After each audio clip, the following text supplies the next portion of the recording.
നിങ്ങളുടെ favourite shows ഇനി ഒരിക്കലും മിസ്സാവില്ല. ഇപ്പോൾ C5 കാണും നിങ്ങളുടെ ഫേവറേറ്റ് ഷോ തികച്ചും സൗജന്യമായി. നമ്മൾ നേരായ വഴിയിലാണെങ്കിൽ നേരത്തെ പറഞ്ഞ ബലങ്ങളെല്ലാം ആ വഴിയിൽ തന്നെ കിട്ടും. ഓരോരുത്തരുടെ മുമ്പില് ഓരോ മുഖങ്ങളില്ല അർച്ചനയ്ക്ക്. ഏട്ടത്തെ പോലെ നാട്യശാസ്ത്രവും വശമില്ല. ഒരു മുഖവും ഒരു തീരുമാനവും അത്രേ ഉള്ളൂ.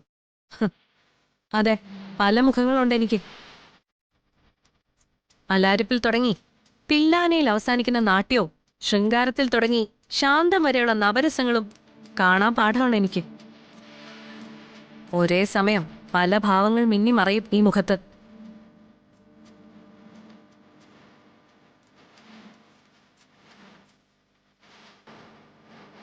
എന്റെ അഭിനയത്തിന് മാർക്കിടാൻ നീ ആയിട്ടില്ല അർച്ചന.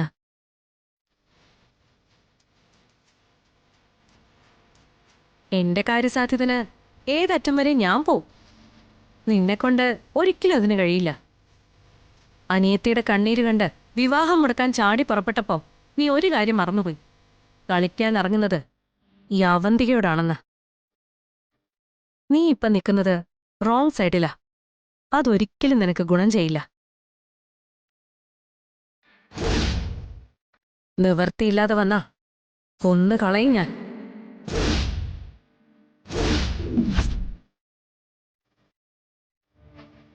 ഭീഷണിയാണോ?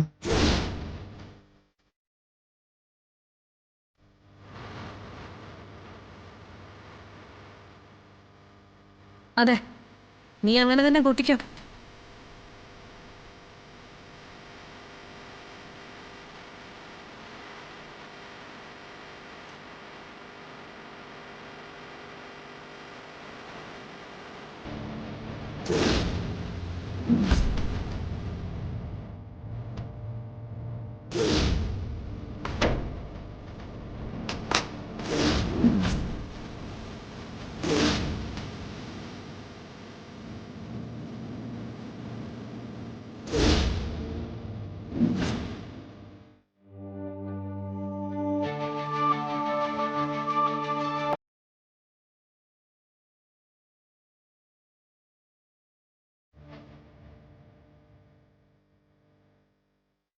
എങ്കിലും ഈ ഭീഷണിയില് എനിക്ക് അല്പം പോലും ഭയം തോന്നില്ല എന്നുള്ളതാ വാസ്തവം.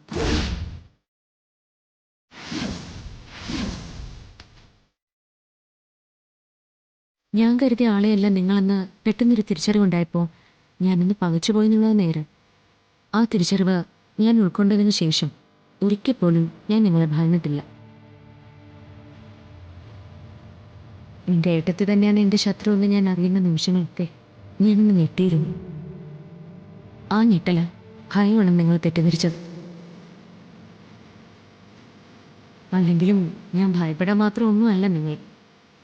ഒരു ഡിവോഴ്സ് പേപ്പർ കാണിച്ച് ബ്ലാക്ക് മെയിൽ ചെയ്യുന്നതാണ് ഒരു വലിയ കാര്യമായിട്ട് നിങ്ങളെ കാണുന്നത്.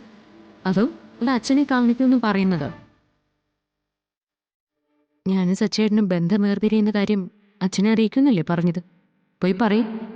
അല്ലെങ്കിൽ സന്ദീപും ആതിരയും തമ്മിൽ ഇഷ്ടത്തിലാണെന്നുള്ള കാര്യം അച്ഛനോട് പോയി പറയും. ഈ രണ്ട് കാര്യങ്ങളും എങ്ങനെ അദ്ദേഹത്തോട് പറയുമെന്ന് കരുതി ടെൻഷൻ അടിച്ചിരിക്കുവാ ഞാൻ. ഏട്ടത്തിയായിട്ടത് അച്ഛനെ അറിയിച്ച വലിയ സന്തോഷം.